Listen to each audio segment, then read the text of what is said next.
Halo sahabatku, selamat datang kembali di channel Kita Bercerita.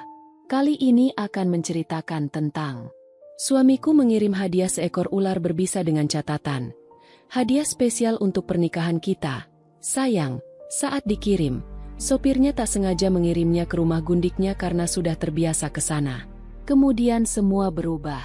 Sebelum ceritanya dimulai, silahkan tulis di kolom komentar, dari kota mana saja kalian berasal. Jangan lupa tekan like dan subscribe, agar channel ini bisa berkembang, dan bisa memberikan cerita yang lebih menarik lagi. Pagi itu, cahaya matahari menembus sela-sela tirai ruang makan rumah kami. Aroma roti panggang dan teh hangat memenuhi udara, menghadirkan kesan damai yang selama bertahun-tahun selalu kuanggap sebagai tanda kebahagiaan. Namaku Olivia. Selama 7 tahun terakhir, hidupku nyaris selalu berputar di sekitar satu orang, suamiku, Vano. Banyak orang mengenal kami sebagai pasangan yang serasi. Di lingkungan tempat tinggal, Vano dikenal sebagai pria yang pekerja keras, ramah kepada tetangga, dan selalu berpakaian rapi. Sementara aku lebih banyak menghabiskan waktu mengurus rumah sekaligus menjalankan usaha kecil dari rumah berupa pembuatan hampers dan dekorasi hadiah. Usaha itu tidak membuatku kaya, tetapi cukup untuk membuatku merasa tetap produktif. Setiap kali ada pelanggan yang mengirimkan foto hasil karyaku, ada rasa bangga yang sulit dijelaskan. Aku masih bisa berkarya. Begitu pikirku setiap kali menyelesaikan pesanan. Pagi itu seperti biasanya, aku menyiapkan sarapan sebelum Vano berangkat bekerja. Ayamnya jangan terlalu banyak sambal ya, katanya sambil tersenyum. Aku mengangguk kecil. Masih hafal? Vano tertawa pelan. Tentu saja hafal. Kamu kan istriku. Kalimat sederhana itu selalu berhasil membuatku tersenyum. Aku percaya, rumah tangga tidak dibangun oleh hadiah mahal atau kata-kata romantis setiap hari. Justru perhatian kecil seperti mengingat menu favorit pasangan, menunggu makan bersama, atau saling mengabari ketika pulang terlambat adalah pondasi yang membuat hubungan tetap hangat. Setelah sarapan selesai, aku membantu merapikan kerah kemeja Vano. Kamu kelihatan capek akhir-akhir ini, kataku pelan. Proyek kantor lagi padat. Jangan terlalu memaksakan diri. Iya, Bu Bos. Kami sama-sama tertawa. Vano kemudian mengambil tas kerjanya dan berjalan menuju pintu. Seperti kebiasaannya, sebelum keluar ia selalu menoleh sebentar. Aku berangkat. Hati-hati. Pasti. Pintu tertutup perlahan. Aku berdiri beberapa detik memperhatikan halaman depan yang kembali sunyi setelah mobilnya menghilang di tikungan jalan. Aku sama sekali tidak tahu bahwa suatu hari nanti, pemandangan sederhana itu akan menjadi kenangan yang sangat ingin kuulang. Hari-hariku berjalan cukup teratur. Pagi mengurus rumah. Menjelang siang mulai membalas pesan pelanggan. Sore menyusun pesanan hampers. Malam menunggu Vano pulang. Rutinitas yang mungkin terdengar membosankan bagi sebagian orang justru membuatku merasa tenang. Rumah kecil kami memang tidak semewah rumah-rumah di kompleks sebelah, tetapi setiap sudutnya menyimpan kenangan. Rak buku yang kami beli saat baru menikah. Jam dinding hadiah dari ayahku. Tanaman melati di halaman yang kutanam sendiri. Bahkan sofa ruang tamu yang mulai sedikit usang masih menjadi tempat favorit kami menonton film setiap malam minggu. Aku selalu percaya bahwa kebahagiaan tidak harus terlihat mewah. Cukup ada orang yang pulang untuk kita tunggu. Siang hari, sahabatku, Rina, datang berkunjung. Ia sudah mengenalku sejak kuliah. Begitu masuk rumah, matanya langsung tertuju pada tumpukan kotak hampers yang sedang kususun. Wah, pesananmu makin banyak.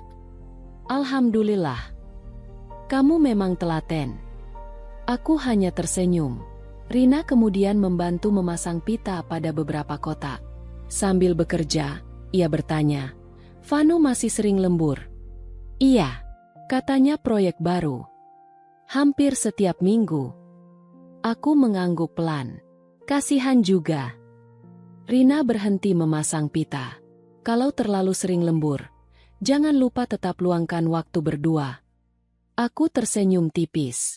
Insya Allah. Ucapan itu terdengar sederhana. Namun entah mengapa, setelah Rina pulang, Kata-katanya terus terngiang di kepalaku. Mungkin karena memang akhir-akhir ini Vano lebih sering pulang larut malam. Tetapi aku berusaha tidak berpikir macam-macam.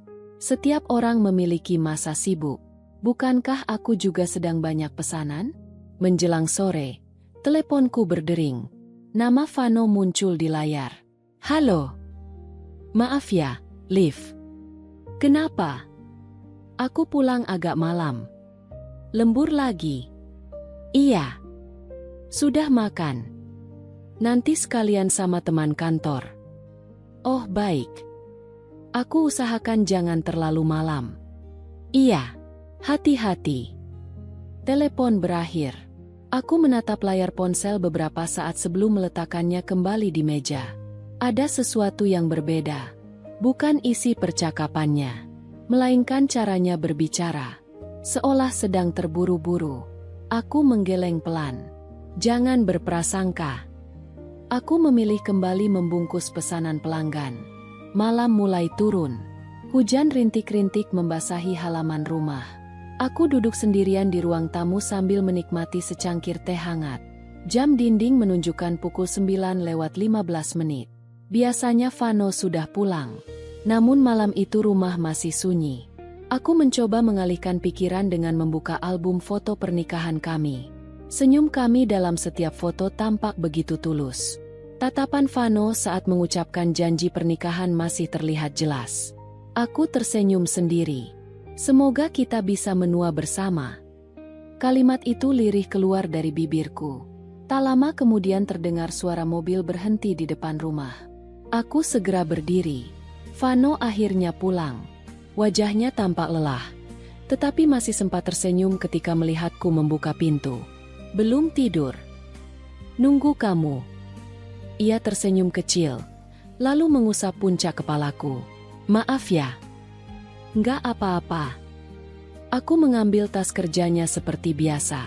Saat itulah tanpa sengaja mataku menangkap sebuah kotak hadiah berukuran sedang yang masih berada di kursi belakang mobil. Kotak itu dibungkus sangat rapi dengan pita hitam dan terlihat seperti paket khusus yang sengaja disiapkan untuk seseorang. Sebelum sempat bertanya, Vano buru-buru menutup pintu mobil. Itu barang kantor, katanya singkat sambil tersenyum tipis. Aku hanya mengangguk. Tidak ada alasan untuk curiga. Lagi pula, menjelang hari jadi pernikahan kami yang tinggal beberapa hari lagi, aku justru membayangkan mungkin Vano sedang menyiapkan sebuah kejutan indah. Aku sama sekali tidak menyangka. Kotak yang kulihat sekilas malam itu kelak akan menjadi awal dari rangkaian peristiwa yang mengubah hidup kami selamanya. Pagi berikutnya dimulai dengan udara yang lebih sejuk setelah hujan semalam. Embun masih menempel di dedaunan melati di halaman rumah ketika aku membuka jendela ruang tamu. Cahaya matahari perlahan masuk, menghangatkan ruangan yang sempat terasa dingin sepanjang malam. Seperti biasa, aku bangun lebih awal daripada Vano. Aku menyiapkan sarapan sederhana, nasi hangat, telur dadar, tumis buncis, dan segelas kopi hitam kesukaan suamiku. Rutinitas itu sudah kulakukan bertahun-tahun hingga hampir tak perlu berpikir lagi. Tanganku bergerak otomatis, sementara pikiranku sesekali teringat pada kotak hadiah yang kulihat di kursi belakang mobil semalam. Namun aku segera mengusir rasa penasaran itu. Mungkin benar kata Vano, itu hanya perlengkapan kantor. Aku tidak ingin menjadi istri yang mudah menaruh curiga hanya karena hal-hal kecil. Beberapa menit kemudian terdengar langkah kaki dari lantai atas. Vano turun sambil merapikan lengan kemejanya. Pagi. Sapanya dengan senyum yang masih sama hangatnya. Pagi. Aku menyodorkan secangkir kopi. Terima kasih. Ia duduk di hadapanku dan mulai menikmati sarapan. Kami mengobrol ringan tentang cuaca, pesanan hampers yang mulai meningkat menjelang akhir pekan, dan rencana memperbaiki pagar rumah yang mulai berkarat. Semuanya terasa biasa. Begitu biasa hingga aku kembali merasa bersalah karena sempat memikirkan hal yang tidak-tidak. Liv, kata Vano di sela-sela sarapan. Minggu depan kan hari jadi pernikahan kita. Aku tersenyum. Iya. Aku mungkin agak sibuk beberapa hari ke depan. Masih karena proyek? Iya, tapi nanti kita rayakan. Aku mengangguk pelan. Tidak perlu mewah. Vano tersenyum. Aku tahu. Tatapannya tampak tulus. Setidaknya begitulah yang kulihat pagi itu. Setelah Vano berangkat bekerja, aku kembali fokus menyelesaikan pesanan pelanggan. Meja kerja di ruang tengah dipenuhi pita satin, kartu ucapan, bunga kering, dan berbagai kotak hadiah yang harus kususun satu persatu. Saat sedang menempelkan label pada sebuah hampers, ponselku berbunyi. Pesan dari pelanggan. Aku membalasnya seperti biasa. Tak lama kemudian, Rina kembali menghubungiku melalui panggilan video. Wah, sibuk sekali. Aku tertawa kecil. Alhamdulillah, lumayan. Kamu kelihatan capek. Sedikit. Jangan lupa istirahat. Aku mengangguk.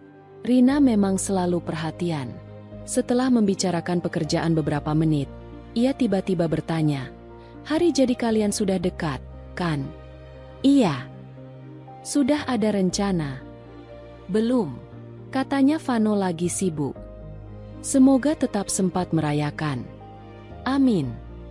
Percakapan itu berakhir tanpa hal yang aneh. Namun setelah sambungan terputus, aku kembali teringat pada kotak hadiah di mobil semalam. Entah kenapa, bayangannya terus muncul. Aku bahkan mulai membayangkan mungkin Vano sedang menyiapkan kejutan kecil untukku. Pikiran itu membuatku tersenyum sendiri. Sudah lama kami tidak saling memberi hadiah. Sore harinya, aku memutuskan pergi ke toko perlengkapan kerajinan untuk membeli pita dan kertas pembungkus. Dalam perjalanan pulang, aku melewati sebuah toko tanaman hias. Di depan toko itu terpajang berbagai bunga berwarna-warni. Aku berhenti sejenak. Kalau ruang tamu ditambah bunga segar pasti lebih cantik, gumamku. Aku membeli beberapa tangkai bunga lili putih. Bukan karena ada acara khusus. Aku hanya ingin rumah terasa lebih hidup menjelang hari jadi pernikahan kami. Sesampainya di rumah, aku menata bunga-bunga itu ke dalam vas kaca di ruang makan. Ruangan mendadak terlihat lebih hangat. Aku membayangkan Vano akan tersenyum melihatnya nanti. Menjelang malam, hujan kembali turun perlahan. Aku menyiapkan makan malam lebih awal. Jam menunjukkan pukul 8 ketika Vano mengirim pesan. Aku pulang sedikit terlambat. Ada urusan sebentar. Aku membalas singkat. Baik, hati-hati di jalan. Tak lama kemudian muncul balasan. Terima kasih sudah selalu mengerti. Aku membaca kalimat itu beberapa kali. Entah mengapa, ada rasa hangat yang memenuhi dada. Mungkin memang beginilah kehidupan rumah tangga. Ada masa-masa sibuk, tetapi saling percaya membuat semuanya tetap terasa ringan. Aku kembali menata meja makan. 2 piring, 2 gelas. Semuanya sudah siap, namun waktu terus berjalan. Pukul 9, lalu setengah 10. Makanan mulai kehilangan uap hangatnya. Aku memanaskannya sekali lagi. Ketika akhirnya suara mobil terdengar dari luar rumah, aku segera membuka pintu. Vano turun sambil membawa beberapa map dan sebuah tas kertas berwarna hitam. Tas itu tampak cukup mewah, tanpa logo yang terlalu mencolok. "Aku bantu bawakan," kataku. "Enggak usah." Jawaban itu keluar lebih cepat daripada biasanya. Aku sedikit terdiam. Melihat ekspresiku berubah, Vano segera tersenyum dan berkata dengan nada lebih lembut, "Maaf, banyak dokumen penting di dalamnya. Takut berantakan." "Oh baik." Aku mengangguk pelan. Tidak ada lagi yang kubahas. Saat makan malam, kami tetap mengobrol seperti biasa. Vano bahkan sempat memuji bunga lili yang baru kubeli. Rumah jadi lebih segar. Aku juga berpikir begitu. Aku merasa lega. Mungkin memang tidak ada sesuatu yang perlu dikhawatirkan. Namun ketika kami selesai makan dan Vano naik ke lantai atas untuk mandi, ponselnya yang tertinggal di atas meja tiba-tiba bergetar pelan. Layar menyala hanya beberapa detik. Aku tidak berniat membaca isi pesannya. Tetapi dari tempatku berdiri, mataku tanpa sengaja menangkap nama pengirim yang muncul di layar. Mita. Sebelum aku sempat memikirkan siapa orang itu, layar kembali gelap. Aku menarik napas pelan. Dalam hati, Aku mencoba meyakinkan diriku sendiri bahwa mungkin Mita hanyalah rekan kerja, pelanggan, atau seseorang yang sedang berkaitan dengan proyek kantor Vano. Aku meletakkan ponsel itu kembali tepat di tempat semula. Tidak ada pertanyaan yang kulontarkan malam itu. Namun untuk pertama kalinya sejak bertahun-tahun menikah, sebuah nama asing mulai menetap di sudut pikiranku. Diam, nyaris tak berarti, tetapi cukup untuk meninggalkan jejak yang sulit diabaikan. 2 hari berlalu sejak nama Mita tanpa sengaja kulihat muncul di layar ponsel Vano. Aku berusaha menganggap semuanya biasa. Berkali-kali aku mengatakan pada diriku sendiri bahwa setiap orang memiliki rekan kerja, teman lama, atau pelanggan yang bisa saja menghubungi kapanpun. Aku tidak ingin membangun rumah tangga dengan prasangka. Sebaliknya, aku memilih mengisi hari-hariku dengan pekerjaan. Pesanan hampers semakin banyak menjelang akhir pekan. Ruang kerja kecilku dipenuhi kotak hadiah, pita satin, bunga kering, dan kartu ucapan yang harus kususun satu persatu. Menjelang siang, Vano menelepon. "Liv." "Iya, Mas. Nanti sore kemungkinan ada kurir datang ke rumah." Aku berhenti mengikat pita pada sebuah kotak. "Kurir?" "Iya, ada paket." "Paket apa?" Vano sempat terdiam beberapa detik. "Nanti juga tahu." Aku tertawa kecil. "Rahasia, ya?" "Iya. Untuk hari jadi kita." Suara Vano terdengar lebih ringan. "Anggap saja begitu." Telepon pun berakhir. Sejak percakapan itu, aku justru semakin bersemangat menyelesaikan pekerjaanku.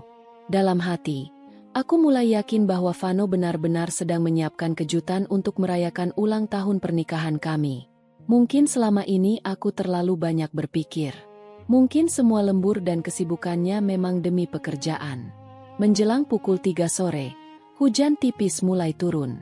Aku beberapa kali melongo ke arah pagar depan setiap kali terdengar suara kendaraan melintas. Namun kurir yang kutunggu tak kunjung datang. Hingga menjelang maghrib, halaman rumah tetap sepi. Aneh. Aku mengambil ponsel dan mengirim pesan kepada Vano. "Mas, paketnya belum datang." Balasannya baru muncul hampir 30 menit kemudian. "Belum? Coba aku hubungi orangnya."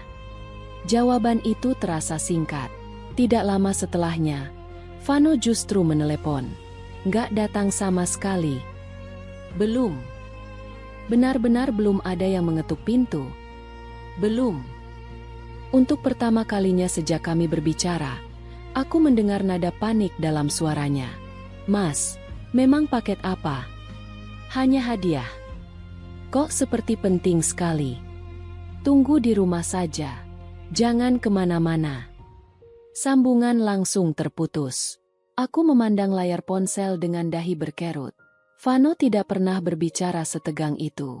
Di tempat lain, seorang sopir langganan yang biasa mengantar berbagai kiriman dari Vano mulai merasa ada yang tidak beres. Sejak beberapa bulan terakhir, ia memang lebih sering diminta mengantar paket ke sebuah rumah bercat putih di kawasan kota sebelah. Penghuninya seorang perempuan bernama Mita. Karena terlalu terbiasa menuju alamat itu, sore itu ia kembali mengarahkan mobil ke rumah yang sama, tanpa memeriksa ulang label pengiriman. Paket berbungkus kotak kayu yang telah dipersiapkan Vano diserahkan begitu saja. "Titipan dari Pak Vano," katanya singkat. "Oh, taruh saja di teras." Mita menerimanya tanpa rasa curiga. Ia mengira seperti biasa, Vano mengirimkan hadiah atau barang yang pernah dijanjikan. Tak ada seorang pun yang menyadari bahwa kali ini isi paket itu bukanlah hadiah biasa. Di bagian atas kotak hanya terdapat sebuah amplop kecil bertuliskan tangan. "Hadiah spesial untuk pernikahan kita, sayang." Mita tersenyum lebar membaca kalimat itu. Ia mengira surat itu memang ditujukan untuk dirinya. Dengan penuh rasa penasaran, ia membawa kotak tersebut masuk ruang tamu. Sementara itu, di kantor, Vano menerima telepon dari sopirnya. "Pak, paketnya sudah saya antar." "Sudah sampai rumah?" "Iya, Pak." "Rumah yang mana?"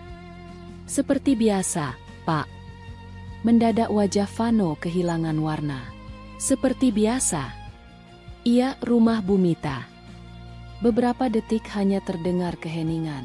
Apa? Suara Vano menggema di ruang kerjanya hingga beberapa rekan menoleh. Saya pikir memang ke sana, Pak. Itu bukan untuk ke sana. Telepon langsung ditutup. Tangan Vano mulai gemetar. Ia segera mengambil kunci mobil dan berlari meninggalkan kantor tanpa menjelaskan apapun kepada rekan-rekannya. Untuk pertama kalinya, kepanikan benar-benar terlihat di wajah pria yang selama ini selalu tampak tenang. Di rumah bercat putih itu, Mita mulai membuka pengunci kotak kayu dengan hati-hati. Kotak tersebut tampak dibuat sangat kokoh. Semakin ia membukanya, semakin terdengar suara gesekan dari dalam. Ia berhenti sesaat. Kok ada bunyi? Ia menempelkan telinga ke permukaan kotak. Terdengar suara lirih yang membuat bulu kuduknya berdiri. Belum sempat ia berpikir lebih jauh, tutup kotak yang sudah longgar bergeser beberapa sentimeter. Dari celah sempit itu muncul kepala seekor ular berbisa yang langsung mengangkat lehernya dengan gerakan cepat. Jeritan Mita memecah kesunyian sore. Ia refleks melempar kotak itu hingga terjatuh ke lantai. Ular tersebut melata keluar, membuat seluruh isi rumah berubah menjadi kepanikan. Tetangga berhamburan keluar setelah mendengar teriakan histeris dari dalam rumah. Seseorang segera menghubungi petugas penyelamat satwa, sementara beberapa warga berusaha menjaga jarak agar ular tidak keluar ke halaman. Dalam kekacauan itu, amplop kecil yang semula berada di atas kotak terjatuh ke lantai. Seorang tetangga yang membantu tanpa sengaja membacanya. Hadiah spesial untuk pernikahan kita, sayang. Semua orang saling berpandangan dengan bingung. Tak lama kemudian, suara mobil yang direm mendadak terdengar di depan rumah. Vano turun dengan napas memburu. Wajahnya pucat, matanya dipenuhi kepanikan yang tak mampu lagi disembunyikan. Namun saat ia melihat belasan tetangga telah memenuhi halaman rumah Mita dan beberapa di antaranya memandangnya dengan tatapan penuh tanda tanya, Vano seketika menyadari satu kenyataan yang membuat lututnya terasa lemas. Kesalahan satu orang sopir telah membuka pintu menuju rahasia yang selama ini ia sembunyikan rapat-rapat. Dan sejak detik itu, hidupnya tak akan pernah kembali seperti semula. Sementara kepanikan terjadi di rumah Mita, aku sama sekali belum mengetahui apapun. Aku masih berada di ruang kerja kecilku, menyusun pita-pita satin pada pesanan pelanggan yang harus dikirim keesokan pagi. Sesekali mataku melirik jam dinding. Sudah hampir pukul 6 sore, tetapi Vano belum juga memberi kabar lagi setelah percakapan kami siang tadi. Aku mencoba berpikir positif. Mungkin ia sedang mengejar kurir yang salah mengantar paket.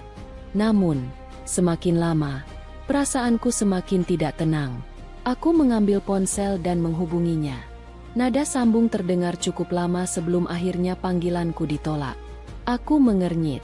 Sedang rapat, mungkin. Gumamku mencoba menenangkan diri. Beberapa menit kemudian aku mengirim pesan. Mas, kamu tidak apa-apa. Pesan itu hanya bertanda terkirim. Tidak ada balasan. Di sisi lain kota, halaman rumah Mita masih dipenuhi warga. Petugas penyelamat satwa baru saja berhasil mengamankan ular berbisa yang keluar dari kotak kayu tersebut. Beberapa orang masih membicarakan kejadian itu dengan wajah tegang. Untung cepat ditangani. Kalau sampai lepas ke permukiman, bisa berbahaya. Siapa yang tega mengirim barang seperti ini? Bisik-bisik mulai terdengar di berbagai sudut halaman. Sementara itu, Mita masih duduk di teras rumah dengan wajah pucat. Tangannya gemetar hebat. Ia belum bisa mengucapkan sepatah kata pun sejak melihat ular itu keluar dari dalam kotak. Vano berdiri beberapa meter darinya. Wajahnya jauh lebih pucat daripada Mita. Ia sama sekali tidak berani menatap mata para tetangga. Salah seorang warga menghampirinya. Pak, tadi sopir bilang ini kiriman dari Bapak. Vano menarik napas dalam. Iya, itu sebenarnya hanya kesalahan pengiriman. Kesalahan? Iya. Kalau begitu, kenapa dikirim ke rumah Bu Mita? Pertanyaan itu membuat suasana mendadak sunyi. Semua mata tertuju kepada Vano. Ia membuka mulut, tetapi tak ada jawaban yang keluar. Seorang ibu parubaya yang tinggal tepat di sebelah rumah Mita berkata pelan, "Bukankah Bapak memang sering ke sini?" Ucapan itu membuat beberapa warga saling berpandangan. Aku juga pernah lihat mobilnya beberapa kali. Iya, sering malam. Bukannya beliau sudah beristri? Bisikan-bisikan itu terdengar semakin jelas. Vano mengepalkan tangannya. Ia sadar, semakin lama berada di sana, semakin banyak pertanyaan yang tidak akan mampu dijawabnya. Aku harus pulang. Ia berbalik menuju mobil. Namun sebelum pintu mobil sempat ditutup, suara Mita memanggilnya. Mas. Vano berhenti. Mita menatapnya dengan mata yang masih dipenuhi ketakutan. Itu sebenarnya apa? Vano memejamkan mata beberapa detik. Aku akan jelaskan nanti. Tidak. Suara Mita kali ini lebih tegas. Aku ingin tahu sekarang. Beberapa warga kembali memperhatikan mereka. Vano menyadari bahwa satu kalimat yang salah bisa membuat semuanya semakin rumit. Akhirnya ia hanya berkata singkat, "Ini bukan tempatnya." Lalu ia masuk ke mobil dan segera pergi meninggalkan lokasi. Namun tatapan puluhan pasang mata mengikuti mobil itu hingga menghilang di ujung jalan. Dalam perjalanan pulang, tangan Vano beberapa kali bergetar saat memegang kemudi. Pikirannya kacau. Yang terus terbayang bukan hanya kepanikan di rumah Mita, tetapi juga satu kenyataan yang jauh lebih mengerikan. Kalimat di dalam amplop. Hadiah spesial untuk pernikahan kita, sayang. Ia membayangkan bagaimana jika amplop itu masih berada di lokasi. Bagaimana jika seseorang memotretnya. Bagaimana jika foto itu menyebar. Bagaimana jika sampai ke Alivia. Keringat dingin mulai membasahi pelipisnya. Ia mengambil ponsel dan langsung menghubungi sopir yang mengantar paket. Kamu sekarang di mana? Masih dekat lokasi, Pak. Dengarkan baik-baik. Jangan bicara apapun kepada siapapun. Baik, Pak. Kalau ada yang bertanya soal paket itu, bilang saja kamu salah alamat. Iya, Pak. Telepon ditutup. Namun Vano tahu, penjelasan itu tidak akan cukup. Kesalahan sudah telanjur terjadi. Aku yang sama sekali belum mengetahui kejadian tersebut, akhirnya memutuskan makan malam sendiri. Biasanya aku selalu menunggu Vano. Namun malam semakin larut. Makanan di meja sudah beberapa kali kupanaskan. Tetap saja belum tersentuh. Pukul 8:30 malam, suara mobil akhirnya terdengar memasuki halaman rumah. Aku segera membuka pintu. Vano turun dengan langkah lambat. Wajahnya tampak jauh lebih lelah daripada biasanya. Kamu belum makan? Tanyanya. Belum. Maaf. Aku tersenyum tipis. Tidak apa-apa. Saat ia melewatiku menuju ruang tamu, aku menangkap aroma yang asing. Bukan parfum yang biasa dipakainya. Bukan pula aroma kantor. Ada bau menyengat seperti rumput basah bercampur kayu lembab yang menempel samar pada pakaian dan sepatunya. Kamu habis dari mana? Vano berhenti sebentar. Tadi ada urusan. Di luar kota? Bukan. Lalu? Ia menoleh sambil tersenyum tipis. Hanya mengurus pekerjaan. Aku tidak melanjutkan pertanyaan itu. Namun ada sesuatu yang menggangguku. Sepatu Vano dipenuhi bercak tanah yang masih basah. Seolah baru saja menginjak halaman yang belum dipaving. Padahal kantor tempatnya bekerja berada di pusat kota. Aku memilih diam. Setelah makan malam selesai, Vano langsung masuk ke kamar mandi. Sementara aku membereskan meja makan. Ketika hendak membuang sampah dapur ke tempat sampah luar rumah, ponselku bergetar. Rina mengirimkan sebuah pesan singkat. Liv, kamu lagi di rumah? Iya. Kenapa? Balasannya datang sangat cepat. Aku mau kirim sesuatu. Tapi kamu janji tenang dulu. Ya. Jantungku mendadak berdegup lebih cepat. Belum sempat aku membalas. Sebuah foto masuk ke layar ponselku. Foto itu memperlihatkan kerumunan warga di depan sebuah rumah yang tidak kukenal. Di tengah keramaian tampak sebuah mobil berwarna hitam yang sangat familiar. Mobil itu adalah mobil Vano. Dan yang membuat napasku seakan berhenti bukan hanya mobil tersebut, melainkan sosok suamiku yang berdiri di halaman rumah, seorang perempuan yang sama sekali belum pernah kulihat sebelumnya. Di bawah foto itu, Rina menulis satu kalimat yang membuat dadaku dipenuhi tanda tanya. Liv, apakah Mas Vano memang punya urusan dengan perempuan bernama Mita? Tanganku gemetar hebat ketika menatap foto yang dikirim Rina. Aku memperbesar gambar itu berkali-kali, berharap mataku keliru. Namun semakin kuperhatikan, semakin jelas sosok pria yang berdiri di tengah kerumunan itu adalah Vano, suamiku. Mobil hitamnya terparkir tepat di depan rumah yang asing bagiku. Di sekelilingnya berdiri beberapa warga dengan ekspresi tegang. Aku menarik napas panjang, berusaha mengendalikan pikiranku. Liv, kamu masih di sana? Tulis Rina lagi. Aku membalas dengan jari yang terasa dingin. Iya. Itu foto dari mana? Tak lama kemudian teleponku berdering. Suara Rina terdengar hati-hati. Aku sebenarnya ragu mau mengirim foto itu. Katakan saja apa yang kamu tahu. Tadi sepupuku kebetulan tinggal di lingkungan itu. Katanya ada keributan karena seseorang menerima kiriman berisi seekor ular berbisa. Aku terdiam. Terus, yang membuat heboh, paket itu katanya dikirim atas nama seseorang bernama Vano. Jantungku berdegup semakin keras. Sepupuku juga bilang suamimu datang dengan wajah panik. Banyak tetangga di sana yang sepertinya mengenalnya. Aku memejamkan mata. Masih ada satu hal yang mengganjal. Rumah itu milik siapa? Rina menghela napas pelan. Katanya perempuan bernama Mita. Nama itu kembali terdengar. Nama yang sama seperti di layar ponsel Vano beberapa hari lalu. Aku mencoba menyusun semua kejadian dalam pikiranku. Nama Mita. Paket yang katanya hadiah. Kotak yang tidak pernah sampai ke rumahku. Kepanikan Vano sore tadi. Semuanya seperti potongan puzzle yang perlahan mulai saling menyatu. Namun aku masih menolak mengambil kesimpulan. Aku akan bicara dengan Vano dulu. Itu keputusan yang benar. Tapi sebelum itu, aku ingin mendengar langsung penjelasannya. Liv. Iya.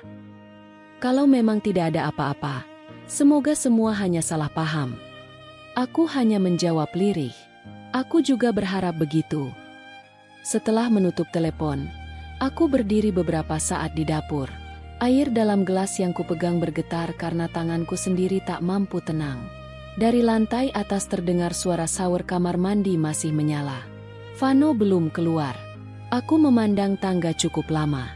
Selama 7 tahun menikah, belum pernah aku merasa seasing ini terhadap rumahku sendiri. Beberapa menit kemudian Vano turun dengan pakaian rumah. Wajahnya terlihat lebih segar, tetapi sorot matanya tampak lelah. Ada teh? Ada. Aku menuangkan teh hangat ke cangkir favoritnya. Suasana ruang makan sangat sunyi.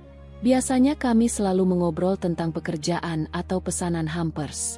Malam itu hanya terdengar bunyi sendok yang menyentuh cangkir. Akhirnya aku memberanikan diri. Mas. HM. Tadi sore kamu sebenarnya kemana? Vano mengangkat wajah. Sudah kubilang. Ada urusan pekerjaan. Pekerjaan di rumah seseorang bernama Mita. Gerakan tangan Vano langsung terhenti. Tatapannya berubah. Apa maksudmu? Aku cuma bertanya. Kamu tahu nama itu dari mana? Aku menatapnya tenang. Dari ponselmu beberapa hari lalu. Vano langsung mengalihkan pandangan. Itu klien. Klien? Iya. Kenapa kamu harus datang sendiri ke rumah klien sampai warga sekitar mengenalmu? Kalimat itu membuat Vano kembali menoleh. Siapa yang bilang begitu? Aku mengeluarkan ponsel dan meletakkannya di atas meja. Lihat sendiri. Foto yang dikirim Rina masih terbuka. Wajah Vano seketika memucat. Ia langsung mengambil ponselku. Kamu dapat foto ini dari siapa? Itu tidak penting. Liv, dengarkan aku. Yang penting adalah kenapa kamu ada di sana. Vano menarik napas panjang. Itu benar-benar hanya kesalahan pengiriman. Kesalahan pengiriman apa? Paket kantor. Kenapa paket kantor dikirim ke rumah Mita? Vano terdiam. Untuk pertama kalinya, Ia tidak memiliki jawaban cepat seperti biasanya. Aku menunggunya. Beberapa detik, lalu 1 menit. Tetap tidak ada penjelasan. Akhirnya ia berkata pelan. Aku tidak bisa menjelaskan sekarang. Jawaban itu terasa seperti pisau yang perlahan mengiris kepercayaanku. Bukan tidak bisa. Aku menatap lurus ke matanya. Atau memang tidak ingin? Malam itu tidak ada pertengkaran. Tidak ada suara keras. Justru keheningan terasa jauh lebih menyakitkan. Vano memilih masuk ruang kerja kecil di lantai bawah. Aku tetap berada di kamar. Kami berada dalam satu rumah, tetapi terasa seperti dipisahkan oleh jarak yang sangat jauh. Sekitar pukul 11 malam, ketika aku belum juga bisa tidur, suara notifikasi kembali terdengar dari ponselku. Kali ini nomor yang tidak kukenal. Aku membuka pesannya dengan ragu.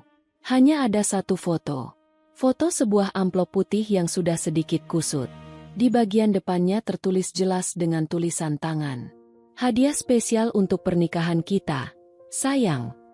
Di bawah foto itu terdapat pesan singkat. Apakah tulisan tangan ini milik suamimu? Dadaku langsung sesak. Aku belum sempat membalas ketika nomor itu kembali mengirim pesan. Aku tinggal di dekat rumah Mita. Banyak warga melihat sendiri paket itu. Kalau kamu memang istrinya, kamu berhak mengetahui semuanya. Tanganku semakin dingin. Aku menoleh ke arah pintu kamar. Di luar sana, rumah masih sunyi. Namun aku tahu, malam ini sesuatu telah berubah.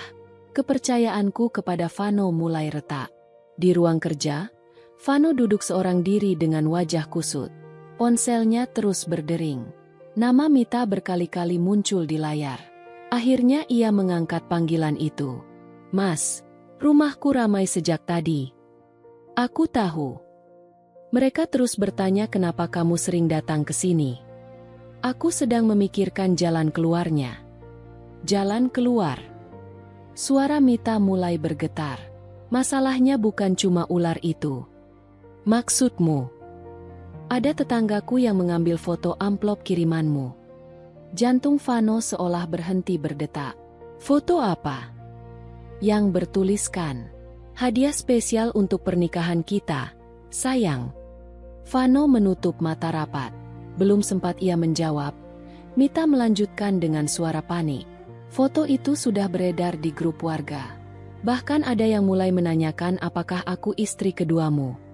Untuk pertama kalinya, Vano benar-benar menyadari bahwa rahasia yang selama ini ia bangun dengan begitu hati-hati telah mulai runtuh.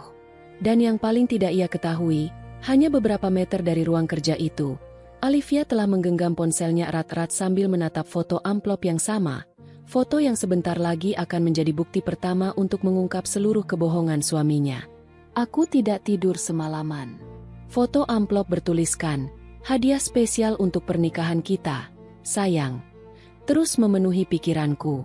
Berkali-kali kubuka kembali foto itu, memperhatikan setiap goresan tinta. Tulisan tangan itu terasa begitu akrab. Aku pernah melihatnya. Di kartu ucapan ulang tahunku. Di catatan kecil yang dulu diselipkan Vano di dalam bekal makan siang. Dan di surat cinta sederhana yang ia tulis beberapa hari sebelum kami menikah. Tidak mungkin aku salah mengenalinya. Tanganku mulai bergetar. Kalau tulisan itu memang milik Vano, berarti amplop tersebut memang sengaja ditulis olehnya. Lalu, untuk siapa sebenarnya kalimat itu ditujukan? Pagi datang tanpa membawa ketenangan. Vano sudah berpakaian rapi ketika turun dari kamar. Aku sedang menyiapkan sarapan, tetapi tidak satu pun dari kami memulai percakapan. Suasana yang biasanya hangat kini dipenuhi keheningan. Liv. Aku tidak langsung menoleh. Aku berangkat lebih pagi. Kita bicara nanti malam. Aku hanya mengangguk. Sesaat sebelum keluar rumah, Vano seperti ingin mengatakan sesuatu. Bibirnya bergerak pelan, tetapi akhirnya ia menghela napas dan memilih pergi. Suara mesin mobil menghilang di ujung jalan. Aku baru menyadari bahwa secangkir kopi yang kubuat untuknya bahkan belum sempat disentuh. Sekitar pukul 9 pagi, Rina datang ke rumah. Begitu melihat wajahku, ia langsung memelukku. Kamu tidak apa-apa. Aku tersenyum tipis. Masih berusaha tenang. Rina duduk di ruang tamu sambil mengeluarkan ponselnya. Aku sebenarnya mendapat informasi lagi. Aku menatapnya. Apa? Semalam foto amplop itu menyebar lebih luas. Dadaku kembali sesak.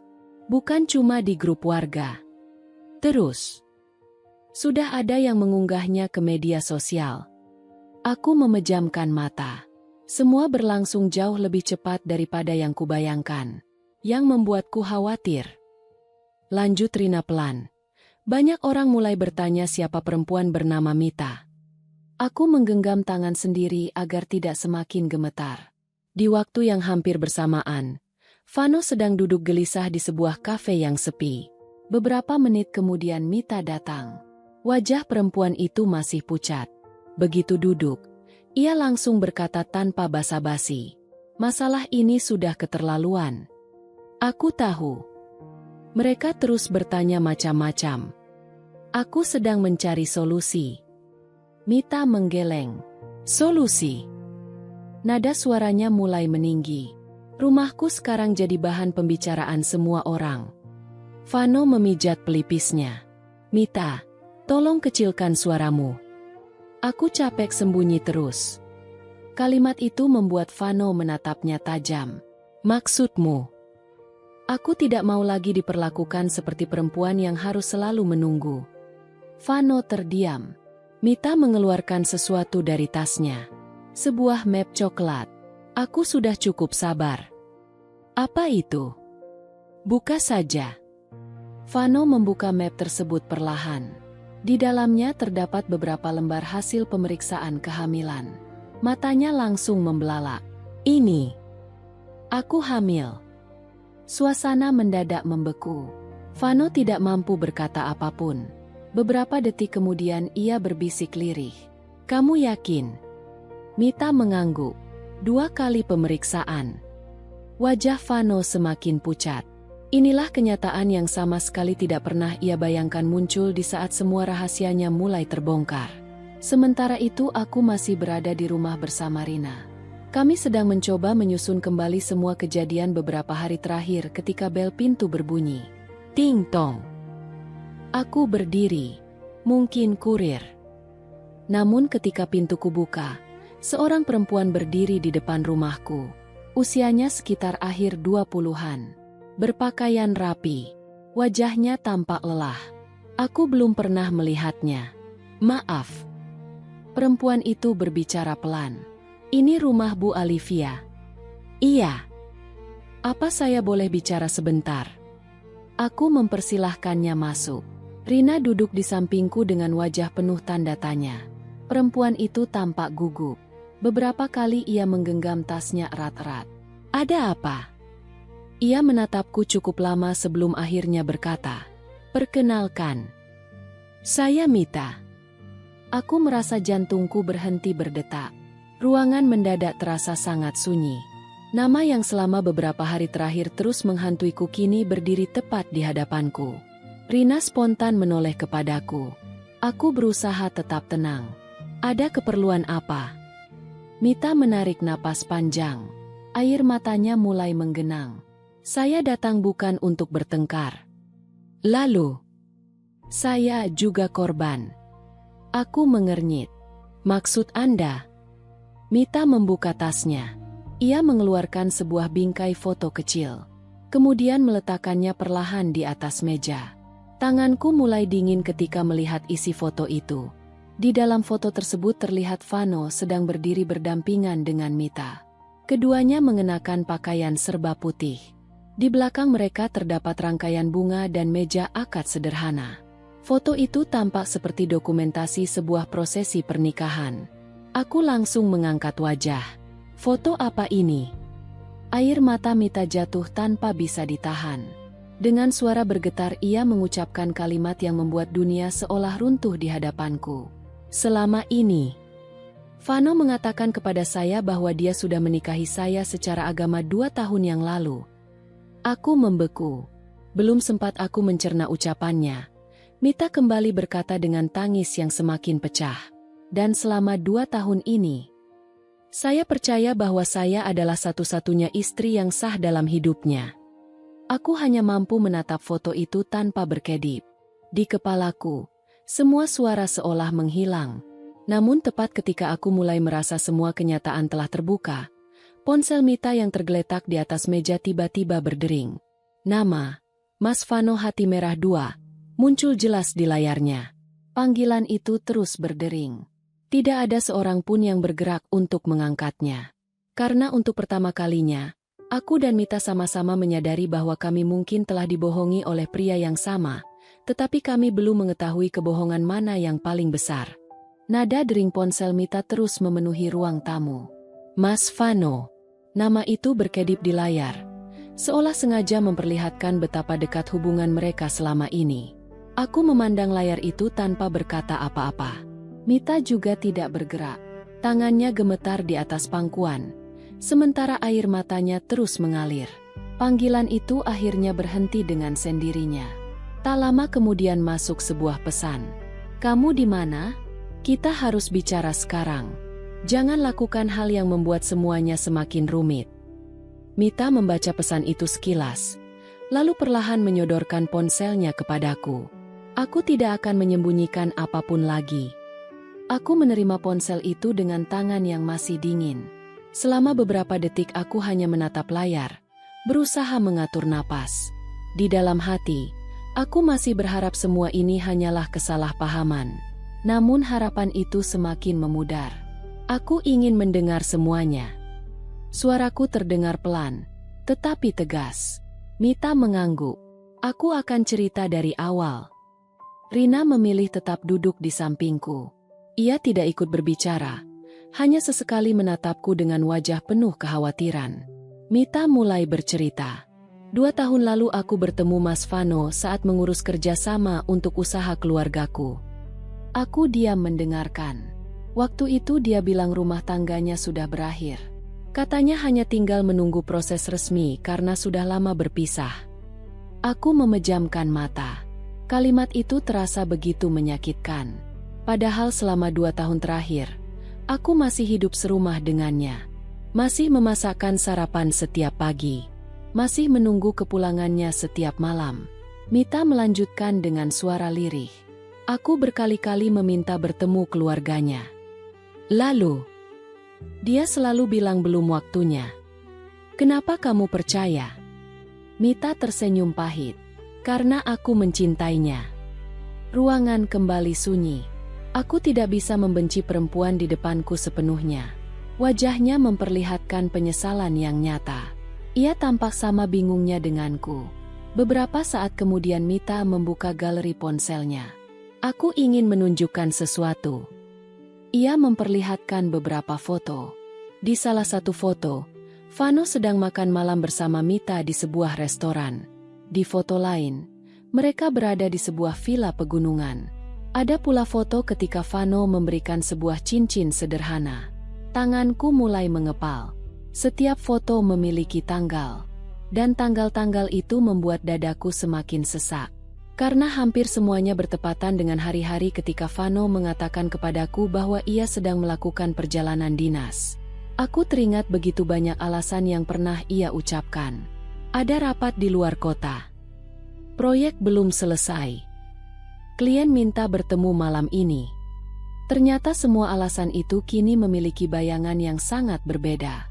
Lalu tentang foto akad itu. Aku akhirnya memberanikan diri bertanya. Mita mengeluarkan foto yang tadi dibawanya. Ini dilakukan secara sederhana. Siapa yang menikahkan? Ada seseorang yang dikenalkan oleh Mas Vano. Apakah ada dokumen resmi? Mita menggeleng. Tidak ada. Aku memperhatikan wajahnya. Ia terlihat benar-benar yakin bahwa dirinya telah diperlakukan sebagai seorang istri. Rina yang sejak tadi diam akhirnya berbicara. Mita, apa keluargamu tahu? Mita menggeleng pelan. Aku bahkan tidak pernah berani mengajak mereka datang. Kenapa? Karena Mas Vano selalu bilang situasinya belum memungkinkan. Air mata kembali jatuh di pipinya. Aku bodoh. Aku menghela napas panjang. Bukan. Mita menatapku. Kita sama-sama dibohongi. Kalimat itu membuat kami berdua terdiam.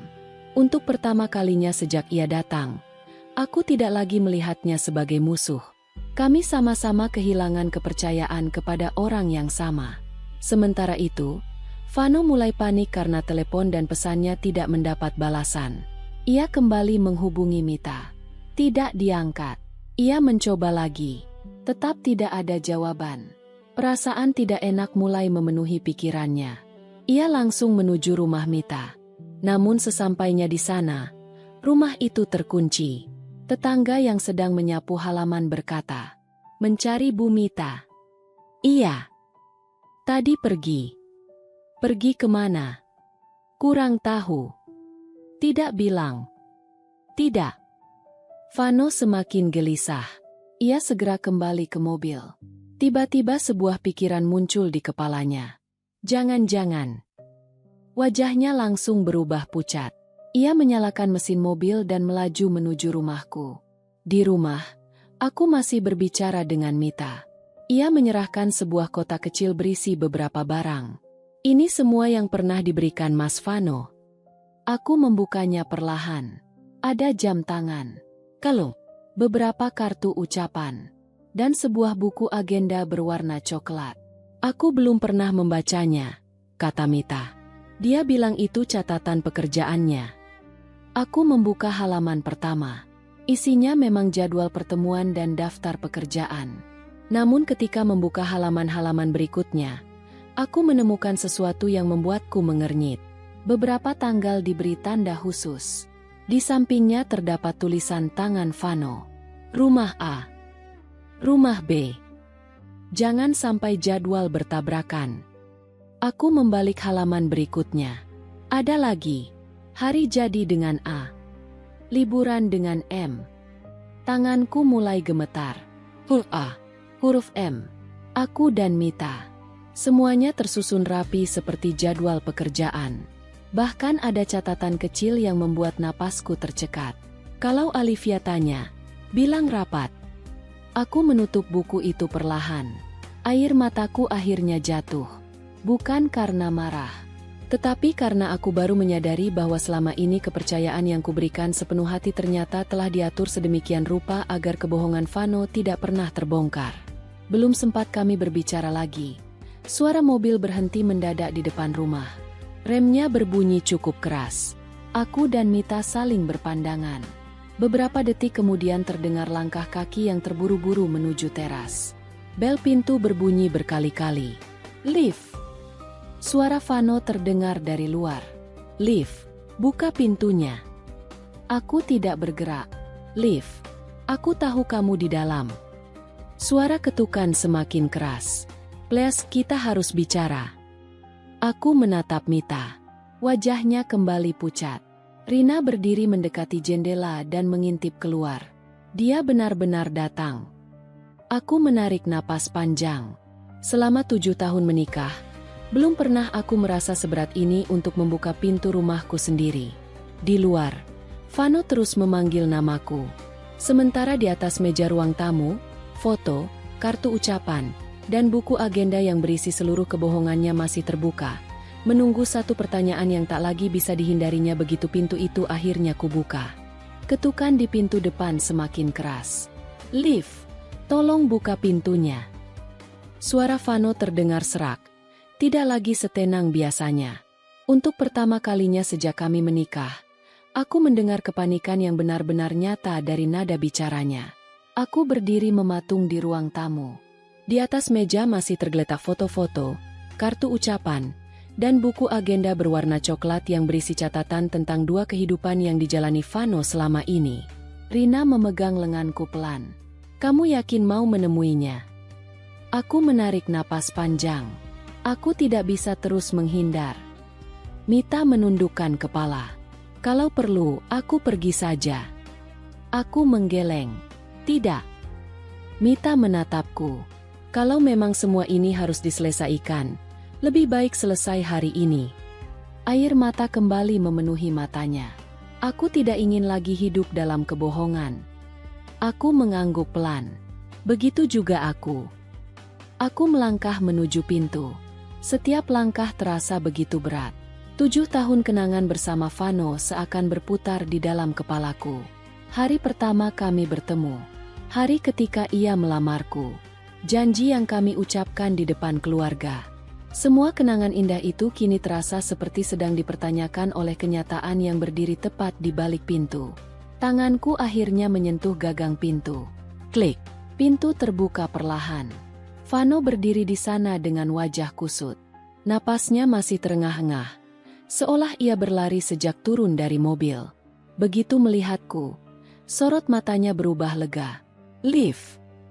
Belum sempat ia melangkah masuk, pandangannya tertuju ke belakangku. Di ruang tamu, Mita masih duduk di sofa. Wajah Vano langsung kehilangan warna. Mita. Suasana mendadak membeku. Tidak ada seorang pun yang berbicara selama beberapa detik. Aku mundur selangkah. Masuklah. Vano melangkah perlahan ke dalam rumah. Tatapannya bergantian antara aku dan Mita. Ia tanpa sadar bahwa tidak ada lagi kebohongan yang bisa disembunyikan. Kami bertiga duduk saling berhadapan. Rina memilih tetap berada di ruang tamu sebagai saksi, tetapi tidak ikut berbicara. Keheningan terasa begitu menyesakkan. Akhirnya aku membuka percakapan. Mas.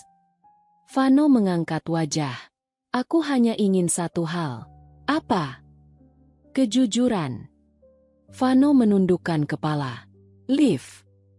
Tidak ada alasan lagi.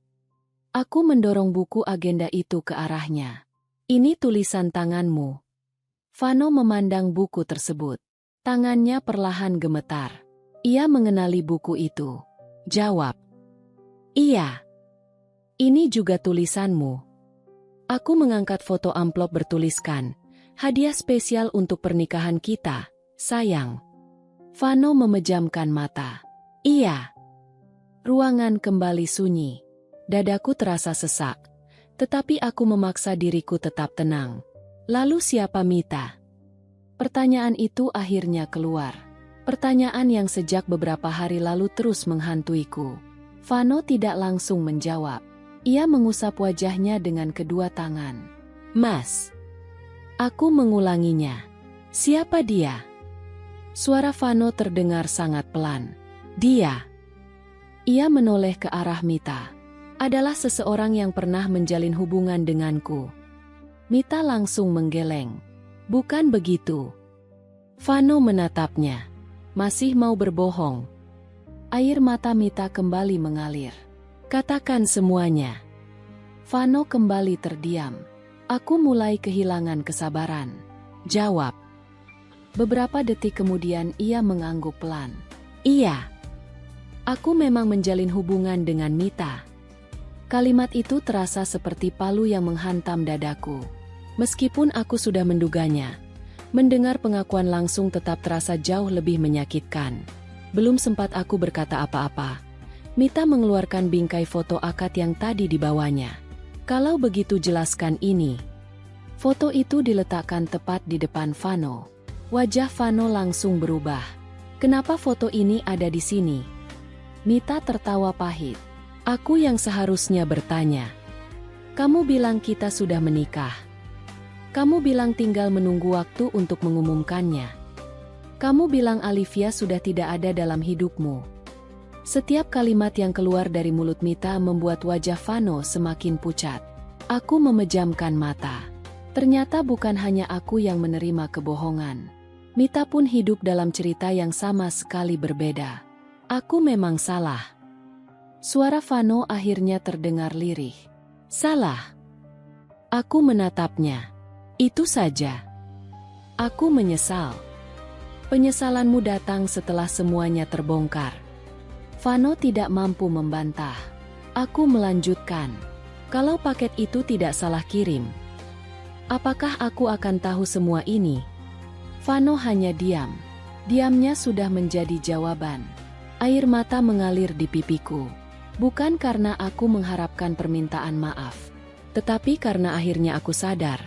Seandainya sopir itu tidak salah mengantar paket, mungkin aku akan terus hidup dalam kebohongan bertahun-tahun lagi. Tiba-tiba Mita mengeluarkan sebuah amplop coklat dari tasnya. Ada satu hal lagi. Vano langsung menatap amplop itu. Wajahnya berubah semakin tegang. Jangan. Mita menggenggam amplop tersebut lebih erat. Sudah cukup. Aku mohon. Selama ini aku selalu menuruti semua permintaanmu. Tapi tidak lagi. Aku memperhatikan mereka bergantian. Apa isi amplop itu? Mita tidak langsung menjawab. Ia meletakkan amplop di atas meja, tepat di hadapanku. Silakan buka sendiri. Aku menatap amplop itu beberapa saat. Entah mengapa, firasatku mengatakan bahwa apapun yang ada di dalamnya akan mengubah semua yang selama ini ku ketahui. Tanganku perlahan membuka penutup amplop. Di dalamnya terdapat beberapa lembar dokumen dan sebuah flash disk. Aku belum sempat membaca isi dokumen itu ketika Vano tiba-tiba berdiri dari kursinya. Jangan dibuka. Suara Vano begitu keras hingga semua orang terkejut. Ia melangkah cepat ke arah meja, seolah ingin merebut amplop tersebut. Namun sebelum tangannya sempat menyentuhnya, Rina segera berdiri menghalangi. Jangan, Mas Vano. Ruangan kembali dipenuhi ketegangan. Aku menggenggam erat amplop itu. Kini aku semakin yakin bahwa dokumen dan flash disk tersebut menyimpan rahasia yang jauh lebih besar daripada sekadar perselingkuhan. Dan dari raut wajah Vano yang dipenuhi kepanikan, aku tahu satu hal. Apapun isi amplop itu, rahasia tersebut adalah sesuatu yang selama ini paling ingin ia sembunyikan dariku. Tanganku masih menggenggam amplop coklat itu dengan erat. Ruang tamu terasa begitu sunyi hingga suara napas kami masing-masing terdengar jelas. Vano berdiri beberapa langkah di depanku dengan wajah pucat, sementara Rina masih berdiri di samping meja, seolah berjaga agar tidak ada lagi yang mencoba merebut amplop tersebut. Liv. Suara Vano terdengar lirih. Tolong jangan dibuka. Aku mengangkat wajah dan menatapnya lekat-lekat. Kenapa? Itu hanya akan membuat semuanya semakin buruk. Aku tersenyum tipis, senyum yang bahkan terasa asing bagiku sendiri. Lebih buruk daripada mengetahui suamiku menjalani dua kehidupan. Vano menundukkan kepala. Tidak ada jawaban. Aku kembali memandang amplop itu. Perlahan kubuka isinya. Di dalamnya terdapat beberapa lembar dokumen, sebuah buku tabungan, salinan bukti transfer, dan sebuah flash disk berwarna hitam. Aku mengambil dokumen paling atas. Ternyata itu adalah fotokopi formulir pembelian sebuah rumah. Alamatnya langsung menarik perhatianku. Rumah bercat putih tempat tinggal Mita. Aku membaca nama pembelinya. Vano Pratama. Tanganku mulai gemetar. Di bawah nama Vano terdapat kolom penerima manfaat. Nama yang tertulis di sana adalah Mita. Aku mengangkat dokumen itu. Rumah itu, kamu yang membelinya. Vano memejamkan mata. Iya. Dengan uang siapa? Ia kembali diam. Keheningan itu sudah cukup menjadi jawaban. Aku mengenali nomor rekening yang tertera pada bukti transfer berikutnya. Itu adalah rekening tabungan bersama yang selama ini kami gunakan untuk menabung demi membeli rumah yang lebih besar. Aku merasa napasku tercekat. Jadi, uang yang selama ini kita kumpulkan bersama, kamu gunakan untuk membeli rumah bagi perempuan lain. Air mataku kembali jatuh. Namun kali ini bukan hanya karena pengkhianatan, melainkan karena seluruh mimpi yang kami bangun bersama ternyata diam-diam telah dialihkan kepada orang lain. Mita menutup wajahnya. Aku benar-benar tidak tahu. Aku menoleh kepadanya. Dia bilang rumah itu hasil usahanya sendiri. Aku tidak pernah tahu kalau ada uangmu di sana. Nada suaranya penuh penyesalan. Aku mengangguk pelan. Aku mulai percaya bahwa Mita memang tidak mengetahui semua kenyataan. Vano rupanya memberikan cerita yang berbeda kepada masing-masing dari kami. Aku kemudian mengambil buku tabungan yang ada di dalam amplop. Buku itu atas nama Vano. Namun yang membuatku terkejut adalah daftar mutasi transaksi di halaman-halamannya. Hampir setiap bulan terdapat transfer dalam jumlah besar menuju rekening atas nama Mita. Tanggalnya berulang. Nominalnya tidak kecil. Aku mengingat-ingat kembali. Setiap kali uang tabungan kami berkurang, Vano selalu berkata bahwa dana tersebut dipakai untuk kebutuhan proyek, investasi, atau pembayaran vendor. Kini semua alasan itu runtuh begitu saja. Aku menatap Vano. Masih ada yang ingin kamu sembunyikan? Vano menggeleng pelan. Sudah tidak ada. Namun sebelum ia sempat melanjutkan ucapannya, Mita berkata lirih. Masih ada. Semua mata langsung beralih kepadanya. Mita menunjuk flash disk yang masih berada di atas meja. Itu alasan kenapa aku datang ke sini. Aku mengernyit. Isinya apa? Aku juga belum melihat semuanya. Lalu kenapa kamu membawanya? Karena sebelum kejadian paket ular itu, Mas Vano menitipkannya kepadaku. Aku memandang Vano. Kenapa? Mita menjawab lebih dulu. Dia bilang kalau suatu hari terjadi sesuatu padanya, flash disk itu jangan pernah jatuh ke tangan siapapun. Ucapan itu membuat suasana kembali menegang. Aku mengambil flash disk tersebut. Ukurannya kecil, tanpa label apapun. Mas. Aku menatap Vano. Apa isinya? Vano menarik napas panjang. Itu hanya dokumen pekerjaan. Kalau memang hanya dokumen pekerjaan, kenapa kamu begitu takut aku membukanya? Vano tidak menjawab. Rina segera mengambil laptop yang ada di ruang kerja. Ia meletakkannya di atas meja ruang tamu. Aku memegang flash disk itu beberapa detik. Entah mengapa, jantungku kembali berdegup sangat cepat. Perasaanku mengatakan bahwa jawaban terakhir ada di dalam benda kecil itu. Aku memasukkan flash disk ke laptop. Layar segera menampilkan beberapa folder. Folder pertama berisi dokumen pekerjaan. Folder kedua berisi foto-foto. Folder ketiga diberi nama sederhana. Pribadi. Aku mengkliknya. Di dalamnya terdapat puluhan video dan rekaman suara. Video pertama memperlihatkan Vano dan Mita sedang merayakan ulang tahun Mita di sebuah restoran. Video kedua saat mereka berlibur ke pegunungan. Aku menghentikan video itu. Aku tidak sanggup melihat lebih lama. Namun ada satu folder lagi yang membuatku mengernyit. Namanya, Untuk Alivia. Ruangan kembali sunyi. Aku menatap Vano. Wajahnya berubah semakin pucat. Jangan. Suaranya hampir berbisik. Itu tidak perlu dibuka. Aku mengabaikannya. Tanganku menggerakkan kursor. Folder itu kubuka perlahan. Di dalamnya hanya ada satu video. Durasi sekitar 5 menit. Aku menekan tombol putar. Layar menampilkan wajah Vano yang sedang duduk sendirian di dalam mobil. Video itu jelas direkam beberapa minggu sebelum semua kejadian ini. Dengan wajah serius, Vano berkata, "Kalau Alivia menonton video ini, berarti semua rahasiaku sudah terbongkar." Aku membeku. Vano di sampingku menutup wajah dengan kedua tangannya. Di dalam video, ia melanjutkan, "Liv, aku tahu aku telah melakukan kesalahan yang sangat besar. Aku tidak meminta kamu memaafkanku. Tapi ada satu hal yang harus kamu tahu." Aku menggenggam sisi meja.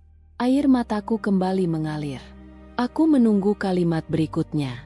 Namun tepat sebelum Vano di dalam video mengungkapkan rahasia yang dimaksud, layar laptop tiba-tiba berubah gelap.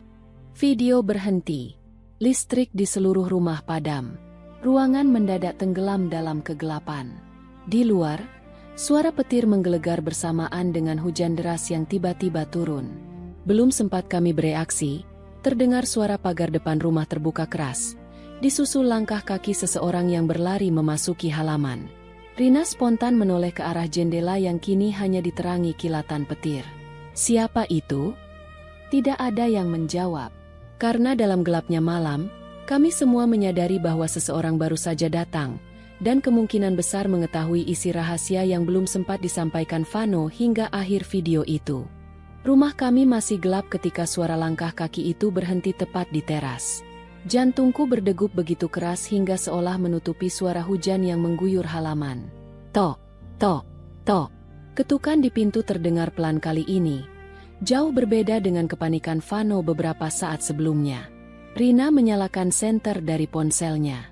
Cahayanya menyapu ruang tamu yang dipenuhi wajah-wajah tegang. Aku lihat dulu. katanya pelan.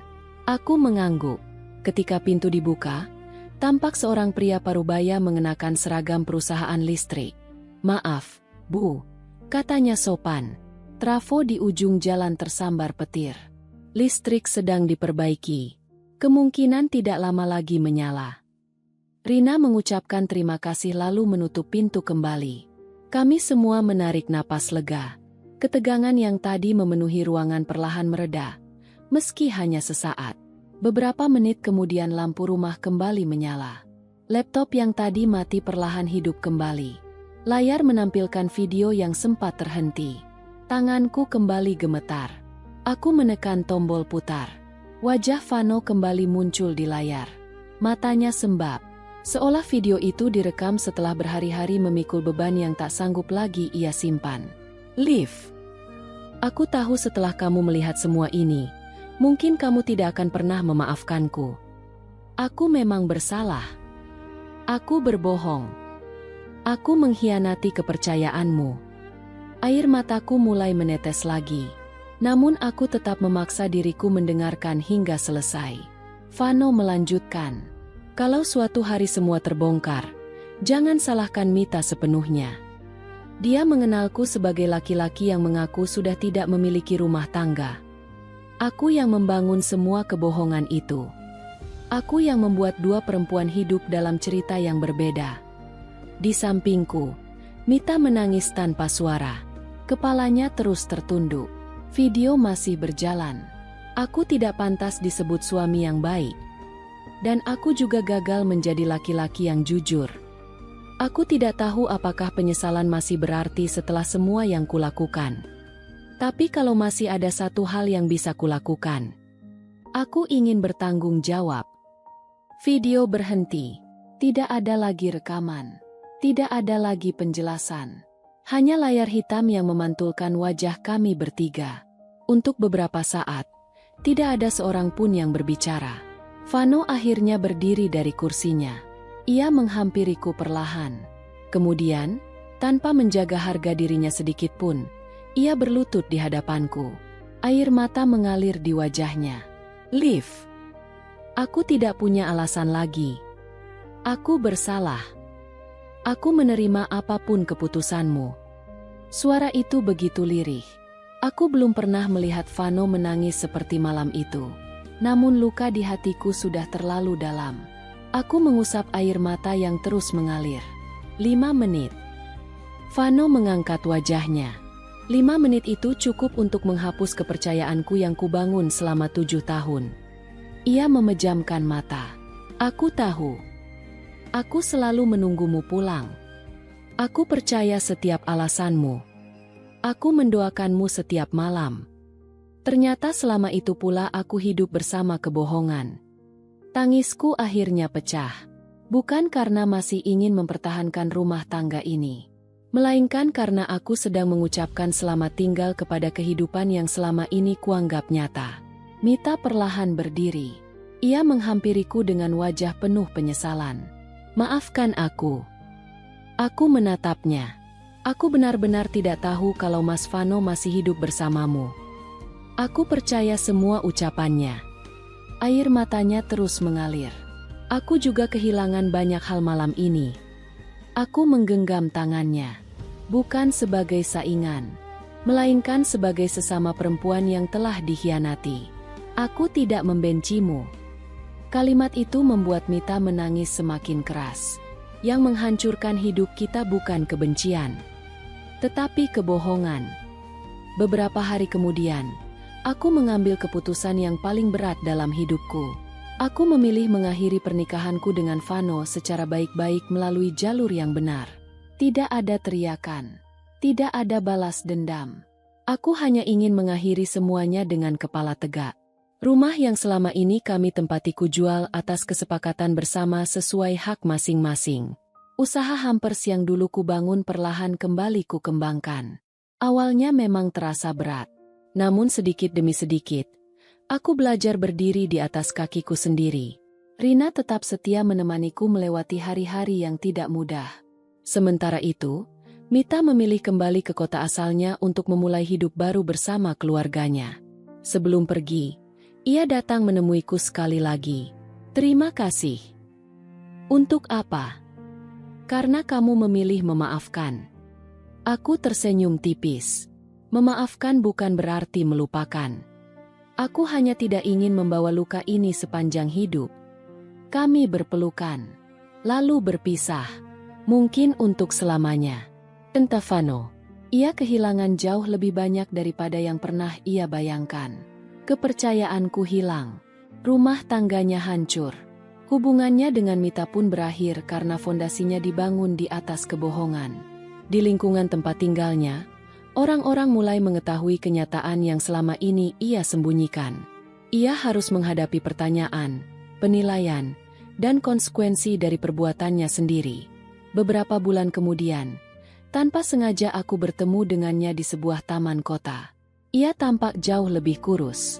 Tatapannya tidak lagi setajam dulu. Ia hanya tersenyum kecil. Bagaimana kabarmu, Liv? Baik. Itu sudah cukup membuatku lega. Aku mengangguk pelan. Tidak ada lagi kemarahan di hatiku. Yang tersisa hanyalah pelajaran. Sebelum kami berpisah, Vano berkata lirih, "Setiap hari aku menyesali satu hal." "Apa?" "Seandainya waktu bisa diputar, aku akan memilih menjadi suami yang jujur." Aku tersenyum tipis. Waktu memang tidak bisa diputar, Mas. Tapi setiap orang masih bisa belajar dari kesalahannya. Ia mengangguk dengan mata yang mulai berkaca-kaca. Aku kemudian melangkah pergi. Kali ini tanpa menoleh lagi. Kini, setiap kali seseorang memesan hampers dariku, aku selalu menyelipkan selembar kartu kecil bertuliskan, "Hadiah terindah bukanlah sesuatu yang dibungkus dengan pita yang indah, melainkan hati yang dipenuhi kejujuran." Ironisnya, semua ini bermula dari sebuah kotak hadiah yang tidak pernah sampai ke rumahku. Seekor ular berbisa memang nyaris menjadi alat untuk menyakiti. Namun kesalahan alamat yang tampak seperti musibah justru menjadi jalan yang membuka seluruh kebenaran. Aku kehilangan seorang suami, tetapi aku menemukan kembali harga diriku. Dan pada akhirnya aku mengerti, tidak semua akhir yang menyakitkan adalah sebuah kegagalan. Kadang, akhir yang paling mengharukan adalah ketika seseorang berani melepaskan kebohongan, agar bisa kembali menemukan dirinya sendiri. Dari kisah tadi, kita belajar bahwa setiap perjalanan hidup selalu membawa pesan yang berharga. Semoga ada hikmah yang bisa kita petik bersama hari ini. Kalau kalian suka dengan cerita seperti ini, silakan tekan tombol like dan subscribe sebagai bentuk dukungan kamu untuk channel ini. Terima kasih sudah meluangkan waktu kalian. Tetaplah menjadi bagian dari channel Kita Bercerita ini, dan sampai jumpa di kisah inspiratif berikutnya.